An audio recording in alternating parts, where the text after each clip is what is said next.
اعوذ باللہ من الشیطان اللعین الرجیم بسم اللہ الرحمن الرحیم الحمد للہ رب العالمین والصلاة والسلام علی اشرف الانبیاء والمرسلین وشفیع المذنبین ابی القاسم محمد وآل بیتہ الطیبین الطاہرین المعصومین المظلومین من یومنا ھذا الی قیام یوم الدین اما بعد فقد قال اللہ سبحانہ تبارک و تعالی وقول الحق بسم اللہ الرحمن الرحیم یا ایہا الذین آمنوا اطیعوا اللہ واطیعوا الرسول واولی الامر منکم۔ صلوات بھیجیے گا محمد و آل محمد پر۔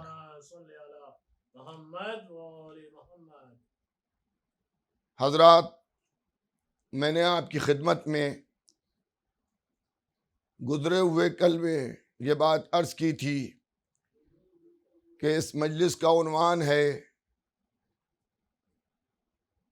آل محمد کی اولی الامر کی اطاعت کی ضرورت کیوں۔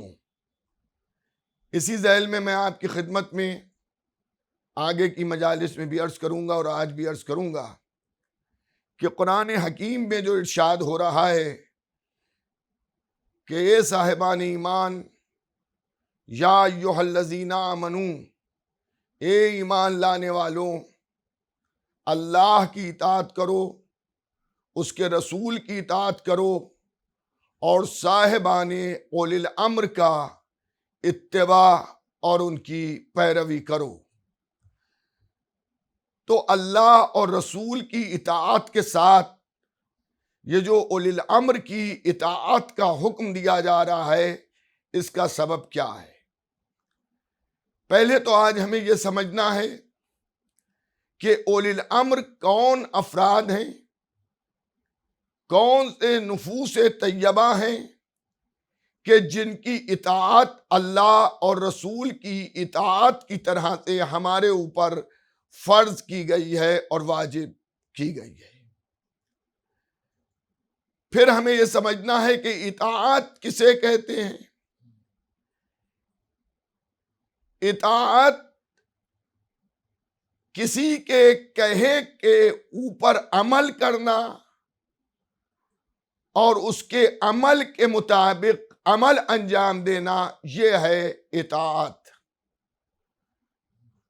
اولی الامر سے مراد کون ہے؟ عالم اسلام میں اولی الامر کے بحث ہے اور ایک طبقہ، ایک گروہ مسلمانوں کا اولی الامر سے مراد حاکم وقت کو جانتا ہے،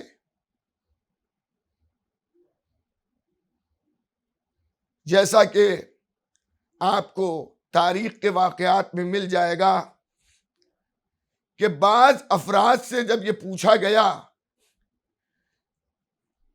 کہ تم نے نواسے رسول کو کیوں قتل کر دیا، تو نعوذ باللہ نقل کفر کفر نباشد، انہوں نے یہ کہا کہ ہم نے اولی الامر کی اطاعت کی، یزید حاکم تھا، یزید کی حکومت تھی، ہم نے اس کے حکم کے اوپر عمل کیا۔ بعض افراد اولی الامر سے مراد مسجد کے پیش امام کو لیتے ہیں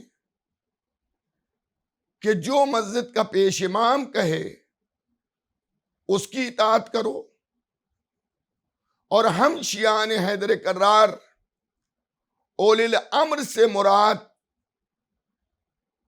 اہل بیت پیغمبر کو لیتے ہیں۔ اب آپ عقل کی کسوٹی پر کسیے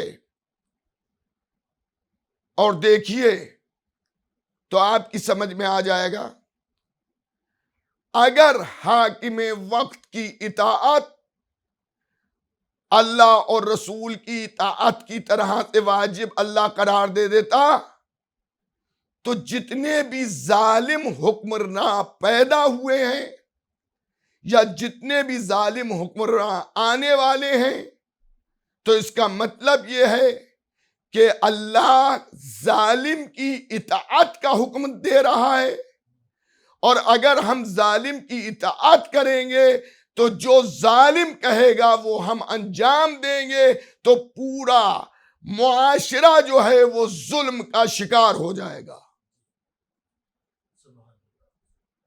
اس لیے ظالم کی اطاعت کا حکم اللہ کبھی نہیں دے سکتا ہے۔ ظلم سے پاک و پاکیزہ ہے پروردگار، اور اس کی ذات کے لیے ظلم کا تصور بھی نہیں کیا جا سکتا ہے، تو ہم کسی ظالم کی اطاعت نہیں کر سکتے۔ اگر مسجد کے پیش امام کی اطاعت اللہ اور رسول کی اطاعت کی طرح سے فرض کر دی جائے تو ظاہر ہے اطاعت کا حکم قرآن میں ہے۔ مسلمانوں کے مختلف فرقے ہیں مگر قرآن کو سب مانتے ہیں۔ جب آپ مسلمانوں کے فرقوں کو دیکھیں گے تو اس میں الگ الگ فرقے ہیں، ان کی فقہ الگ ہے، ان کے طریقے الگ ہیں، ان کے عقیدے الگ ہیں، ان کے اعمال الگ ہیں۔ کوئی فرقہ ہاتھ کھول کے نماز پڑھ رہا ہے، کوئی فرقہ ہاتھ باندھ کے نماز پڑھ رہا ہے۔ جو ہاتھ باندھ کے نماز پڑھ رہے ہیں ان میں بھی اختلاف یہ ہے کہ کوئی کہہ رہا ہے کہ زیر ناف ہاتھ باندھو، کوئی کہہ رہا ہے بالائے ناف ہاتھ باندھو۔ تو کیا شریعت ایک کھلونا ہے کہ ہم جس مسجد میں جائیں وہاں جس طرح کی نماز پڑھائی جا رہی ہو ہم اس کی اطاعت کر لیں؟ تو میں یہ سمجھتا ہوں کہ اللہ کبھی یہ نہیں چاہے گا کہ اس کا دین، اس کا طریقہ عبادت، اس کے حکم شریعت انسانوں کے افعال اور انسانوں کے حکم کے اعتبار سے بدلتے رہیں۔ عقل سے بھی قبول نہیں کرتی ہے۔ ہم محبان اہل بیت، شیعان حیدر کرار، اولی الامر سے مراد اہل بیت رسول کو اس لیے سمجھتے ہیں کہ اگر ہم امر الہی کو تلاش کر لیں قرآن میں، اور امر الہی جس کے اشاروں پر چلے وہ ہے اولی الامر حقیقی، تو جب ہم نے قرآن میں امر الہی کو ڈھونڈا تو ہمیں امر الہی ایک آیت میں ملا، جب ایک گروہ نے، چند افراد نے، چند لوگوں نے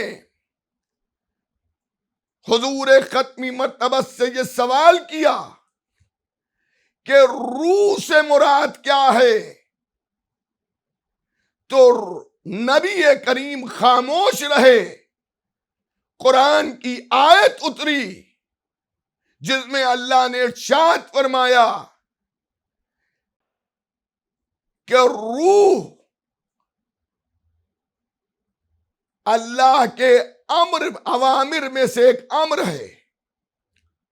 اب روح امر الہی ہے، امر الہی جس کے اشاروں پر چلے وہ اولی الامر حقیقی ہے۔ تو امر الہی نہ حاکم وقت کے اشاروں پر چلتی ہے روح انسانی، نہ کسی حاکم کے اشاروں پر چلتی ہوئی نظر آئی،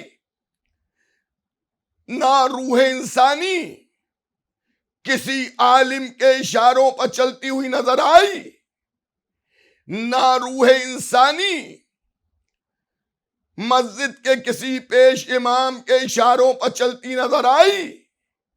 لیکن ہاں ایک نہیں، تاریخ میں سینکڑوں واقعات چہاردہ معصومین کے آپ کو ملیں گے کہ جس میں روح انسانی ان کے اشاروں پر چلی۔ اگر 14 معصومین میں 13 مرد ہیں اور ایک عورت، صدیقہ طاہرہ حضرت فاطمہ زہرا سلام اللہ علیہا، تو بی بی زہرا کے اشاروں پر بھی روح انسانی اس طرح سے چلی کہ جب بی بی زہرا ایک یہودی کے گھر میں شادی کی غرض سے تشریف لے گئیں اور دلہن نے جب بی بی زہرا کے چہرے سے نکلنے والے نور کو دیکھا تو وہ برداشت نہ کر سکی اور وہ مر گئی، اور بی بی زہرا کو اس کی موت پر یہ افسوس ہوا کہ جس گھرانے میں خوشی کا ماحول تھا وہاں اب غم ہے۔ بی بی زہرا نے 2 رکعت نماز پڑھی اور اللہ کی بارگاہ میں دعا کی۔ دعا کا تمام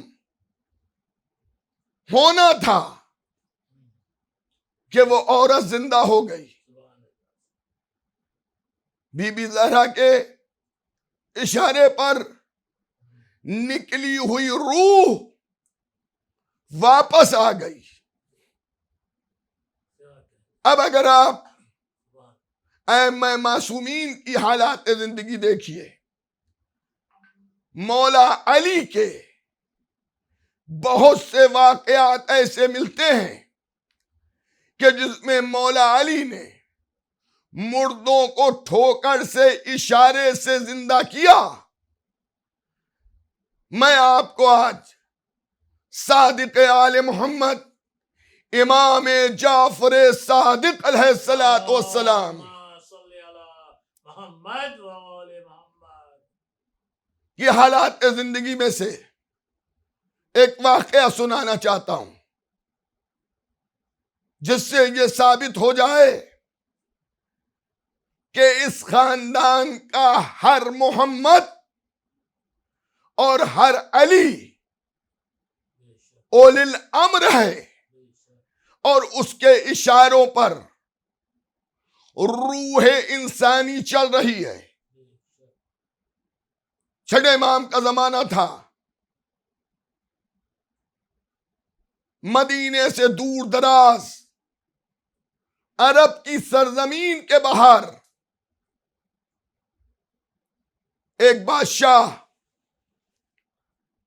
حکومت کر رہا تھا۔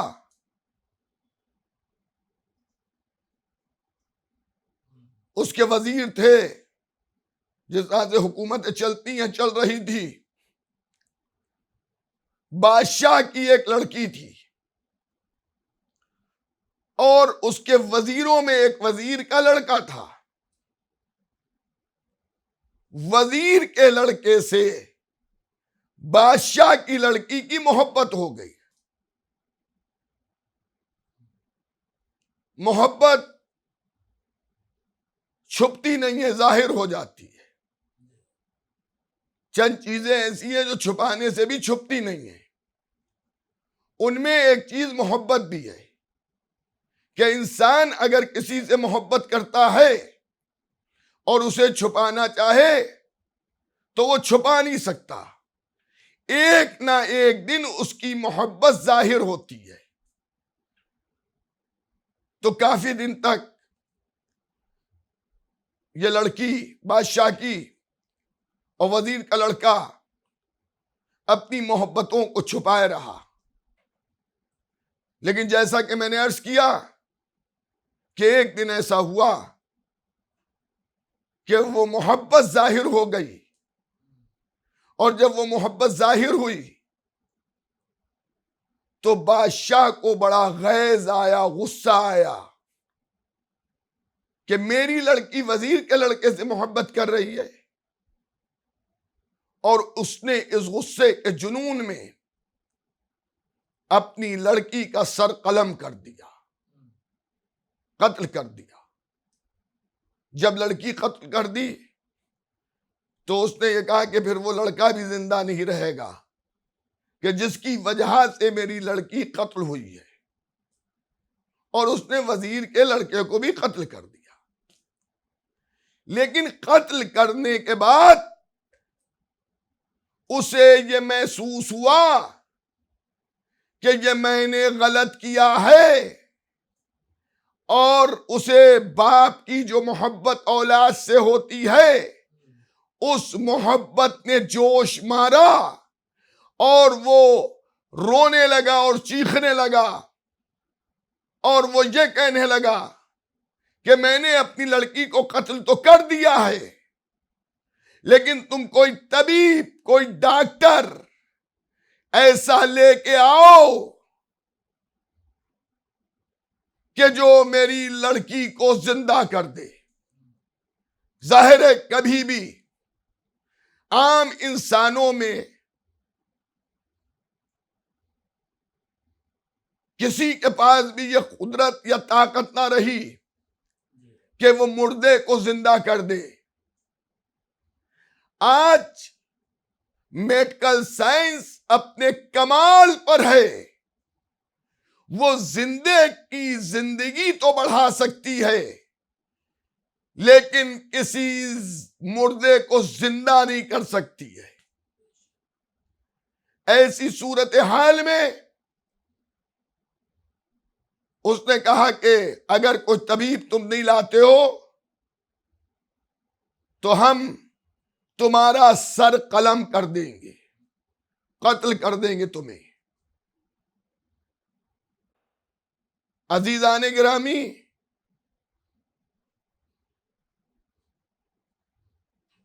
اب بہت پریشان لوگ ہوئے۔ اس کے وزیروں میں ایک وزیر تھا، اس نے یہ کہا کہ بادشاہ سلامت، تیری حکومت میں تو کوئی ایسا نہیں ہے کہ جو مردے کو زندہ کر دے، لیکن میں نے سنا ہے کہ عربستان میں، عرب کی سرزمین پر ایک ایسا شخص ہے جو مردے کو زندہ کر سکتا ہے۔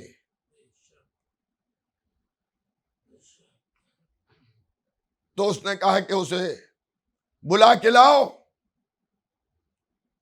تو وزیر نے کہا بادشاہ سلامت، وہ عرب میں رہتا ہے، ہم کافی دور رہ رہے ہیں، ہم اسے کیسے بلا کے لائیں؟ اس میں تو کافی وقت لگے گا، کم سے کم 3 مہینے کی ہمیں مہلت دی جائے، 1 مہینے کا سفر جانے کا، 1 مہینے کا سفر واپس آنے کا، اور نہ مجھے اس کا نام معلوم ہے، نہ اس کا پتہ مجھے معلوم ہے، میں اسے تلاش کروں گا تو اس کے لیے 1 مہینہ چاہیے ہے۔ بادشاہ نے کہا ٹھیک ہے۔ اچھا، یہ آپ جانتے ہیں کہ جنازوں کو محفوظ کرنے کا طریقہ جناب عیسیٰ کے زمانے سے پہلے سے ہے۔ آج بھی آپ کو بہت سی ایسی میتیں مل جائیں گی کہ جو حضرت عیسیٰ کے زمانے کی ہیں یا اس سے پہلے کی ہیں، تو لوگوں میں اتنا شعور آ چکا تھا کہ جنازے کو کیسے رکھا جائے۔ تو ٹھیک ہے، ہم جنازے کو کسی طرح سے 3 مہینے رکھیں گے اور تم جاؤ۔ بادشاہ وہاں سے نکلا، چلا بادشاہ کا وزیر.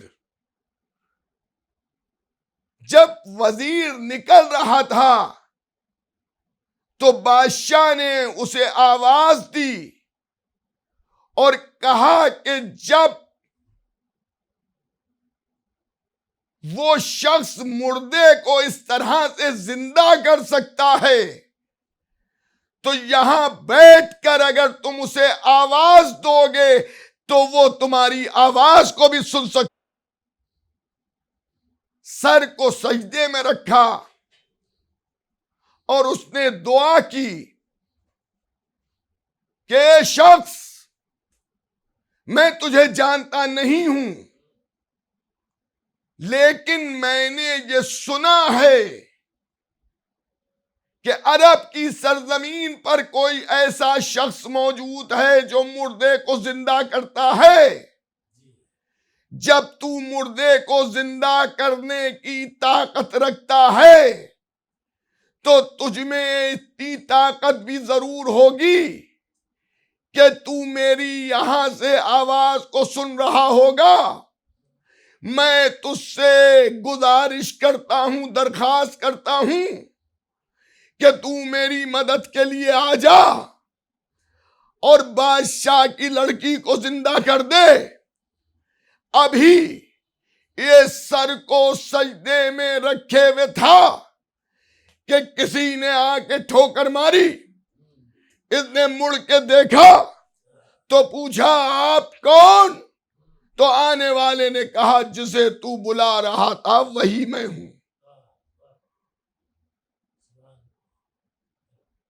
اس نے کہا آپ وہی ہیں؟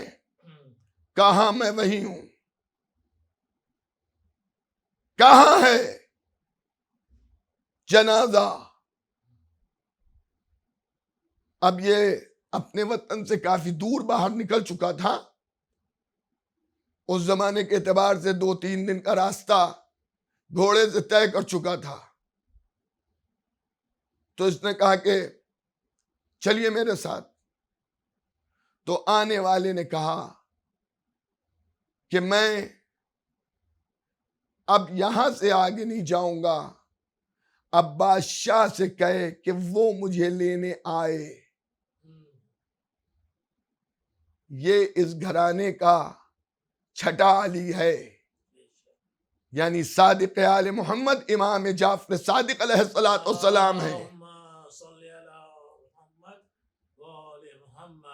چھٹے علی ہیں، مگر انہوں نے ایک بات بتا دی، امامت درباروں کے چکر نہیں لگاتی ہے، درباروں کو ضرورت ہوتی ہے درے امامت پر آنے کی. خیر وزیر نے کہا سرکار پھر آپ یہیں ٹکیے، میں اپنے بادشاہ کو لے کے آ رہا ہوں. اور اس نے اپنے گھوڑے کو دوڑایا اور بادشاہ کے محل میں پہنچا.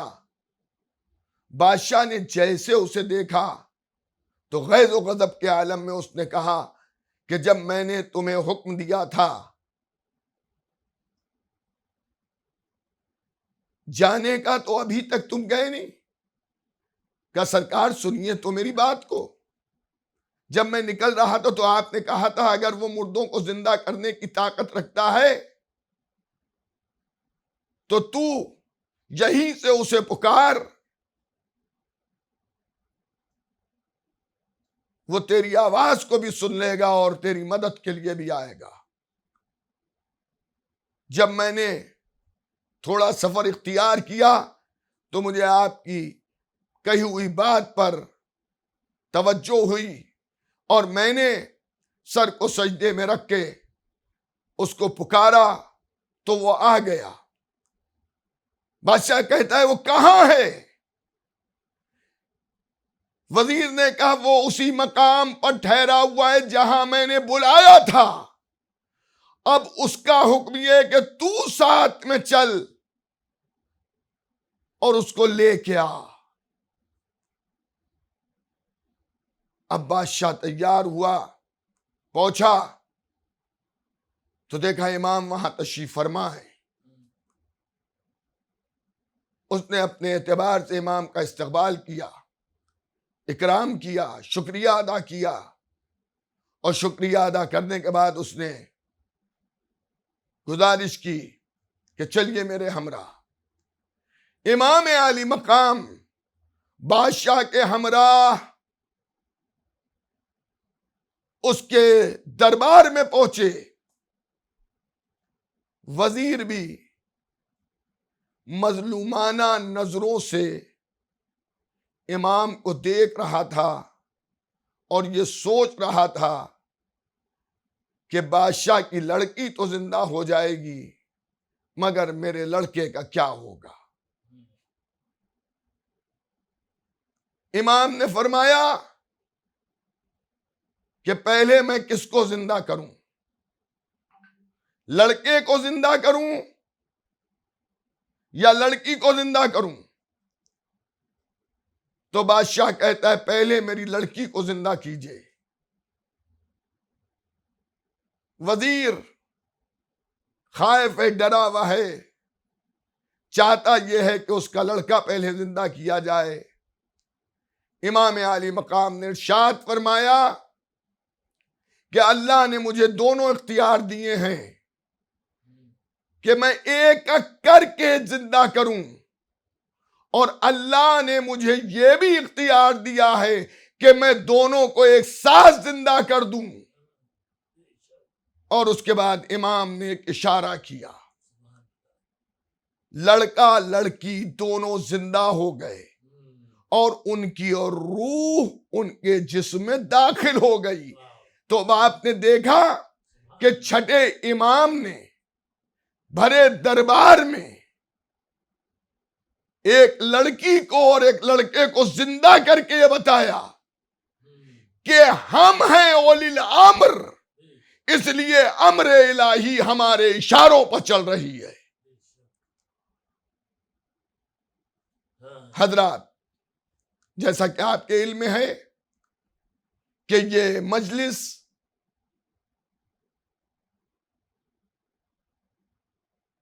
علی ٹی وی کے اسٹوڈیو میں منعقد ہے، اور آپ لوگ اپنے گھروں میں بیٹھ کے سن رہے ہیں۔ تو جب صلوات کی گزارش کروں تو آپ حضرات صلوات ضرور بھیج دیا کیجئے۔ میں تو نہیں سن پاؤں گا، لیکن جن کے اوپر آپ درود بھیجتے ہیں وہ ضرور سن لیں گے۔ ایک اور صلوات بھیجیے گا محمد و آل محمد پر، ایک صلوات اور بھیج دیجئے۔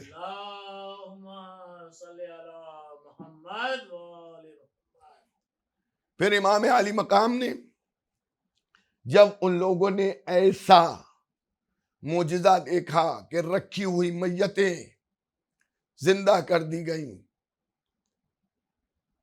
قتل کیے ہوئے لوگ زندہ ہو گئے،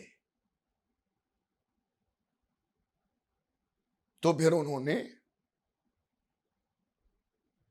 اسلام کو قبول کیا۔ اچھا ٹھہریے، اس پر آپ تعجب نہ کیجیے گا۔ بنی اسرائیل حضرت موسیٰ کے زمانے میں جب ایک مرڈر ہوا تھا تو جو مارا گیا تھا اس کو زندہ کرنے کا مطالبہ لوگوں نے کیا۔ حضرت موسیٰ نے اللہ کی بارگاہ میں دعا کی تو اللہ نے کہا کہ ایک گائے ذبح کرو اور اس کا گوشت مرے ہوئے انسان پر، قتل ہوئے انسان پر لگاؤ، وہ زندہ ہو جائے گا۔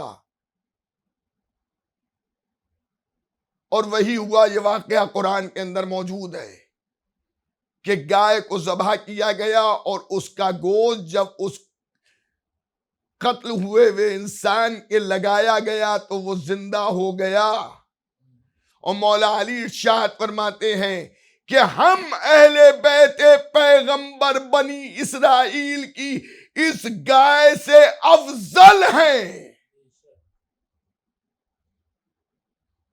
تو اگر اہل بیت پیغمبر مردوں کو زندہ کر رہے ہیں تو اس میں کوئی تعجب کی بات نہیں ہے۔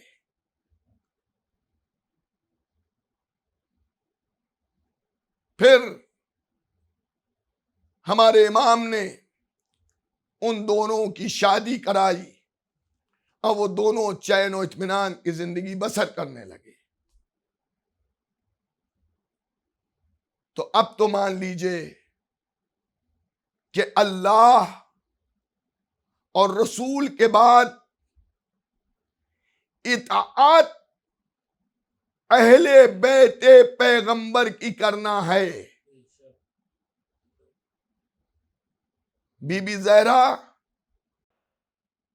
اور 12 اماموں کی ہمیں اطاعت اسی طرح سے کرنا ہے کہ جس طرح سے اللہ اور اس کے رسول کی اطاعت ہم پر فرض ہے.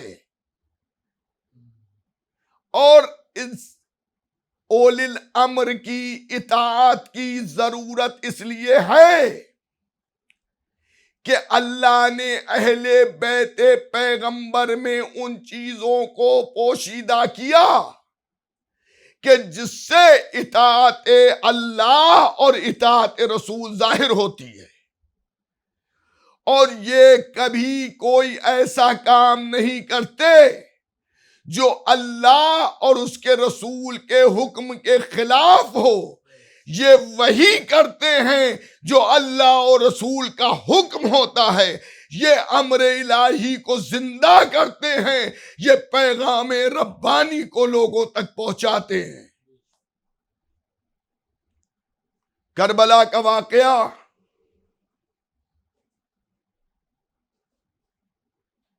اسی لیے ہوا کہ یزید پلیت، لعنتی، بے دین یہ چاہتا تھا کہ زمانہ ہمیں اولی الامر مانے اور ہماری اطاعت کرے، اور جو بھی ہم گندگیاں، جو بھی برائیاں، جو بھی عیب ہم انجام دیں اسے مسلمان اللہ اور رسول کا قول سمجھ کر اور اللہ اور رسول کے حکم کی طرح سے ہم اسے مان لیں. لاکھوں سلام ہوں سرکار سید الشہداء حضرت امام حسین علیہ السلام پر کہ مولا حسین نے اپنا سر کٹا کے اپنا گھر اجڑوا کے بھوکے پیاسے رہ کے اس ظالم جابر بے دین نسل نامعلوم یزید ابن معاویہ کی بیعت نہ کر کے دودھ کا دودھ، پانی کا پانی الگ کر دیا.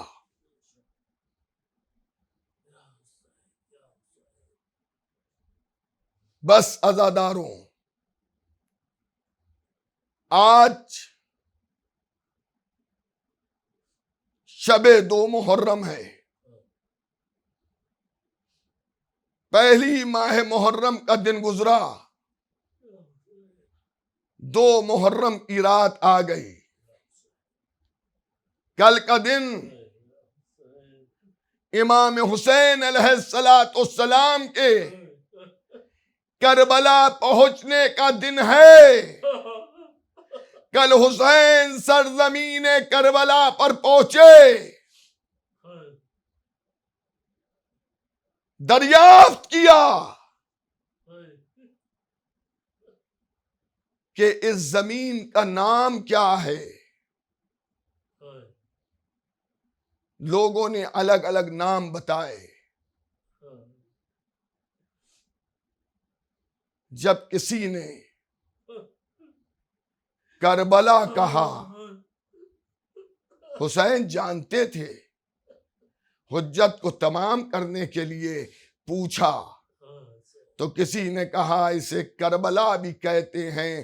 تو حسین ابن علی گھوڑے سے اترے اور اترنے کے بعد امام حسین علیہ السلام نے اپنے بھائی عباس کو حکم دیا، عباس یہیں خیمے لگا دو۔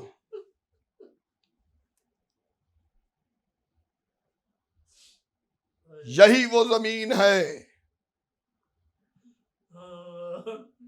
کہ جہاں میرا مقتل بنے گا۔ پھر امام حسین علیہ السلام نے زمین کربلا کے متعلق دریافت کیا کہ یہ زمین ہے کس کی، تو معلوم ہوا کہ یہ بنی اسد کی زمین ہے۔ تو امام حسین علیہ السلام نے قبیلہ بنی اسد سے اس زمین کو خریدا، اور خریدنے کے بعد ارشاد فرمایا کہ یہ ملکیت میری ہو گئی، لیکن میں نے تمہیں یہ زمین ہبہ کر دی۔ بعض روایتوں میں ہے کہ امام حسین نے اپنی خبر شہادت بھی سنائی اور چند باتیں کہیں ان سے کہ زمین جو میں نے تمہیں ہبہ کی ہے تو اس کا خیال چند باتوں کا رکھنا۔ ایک تو جب مجھے قتل کر دیا جائے اور لشکر چلا جائے تو میرے جنازوں پر خاک ڈال دینا، اور اگر تم سے یہ ممکن نہ ہو سکے تو تم اپنے بچوں سے کہنا کہ وہ کھیلتے کھیلتے آئیں اور ایک ایک مٹھی خاک ہمارے لاشوں پر ڈال دیں۔ اللہ اکبر۔ عزاداروں، دوسری بات امام حسین نے آپ کے متعلق قبیلہ بنی اسد سے کہا کہ جب ہماری قبریں زمین پر بن جائیں اور ہماری زیارت کے لیے زائرین آئیں تو ان کو تم مہمان رکھ لینا اور انہیں کھانا کھلا دینا۔ آج بھی عراق کی سرزمین پر یہ رواج جاری ہے کہ جب لوگ زیارت قبر امام حسین کے لیے جاتے ہیں تو لوگ چاہتے یہ ہیں کہ زائر کو ہم اپنا مہمان بنا لیں، زائر امام حسین کو ہم اپنا مہمان بنا لیں۔ عزاداروں، بس مجلس تمام ہو گئی، اب مفصل مصائب۔ 10 بجے رات کو زینبیہ امام بارگاہ میں جو مجلس ہو رہی ہے، اشرا ہو رہا ہے، جس کا عنوان ہے نور و ظلمت، اس میں سماعت فرما لیجئے گا۔ اے عزاداروں، اے حسین پر رونے والوں، خیمے لگا دیے گئے زمین کربلا پر، مگر جناب زینب نے ایک بار کہا کہ میرے بھائی حسین کو بلاؤ۔ امام حسین جب تشریف لائے کہا بھیا یہ کیسی زمین ہے کہ جب میں نے زمین پر پہلا قدم رکھا تو ایک تیز ہوا کا جھونکا آیا اور میرے سر سے چادر کھسک گئی۔ امام حسین جھکے اور زمین کربلا سے ایک مٹھی خاک لی اور لینے کے بعد اسے سونگا اور سونگنے کے بعد جناب زینب کو خاک دی اور کہا بہن زینب تم بھی سونگو۔ ارے زینب نے اب جو زمین کربلا کی خاک کو سونگا تو چیخ کر رونے لگی، اے بھیا اس خاک میں تو آپ کے لہو کی خوشبو آ رہی ہے۔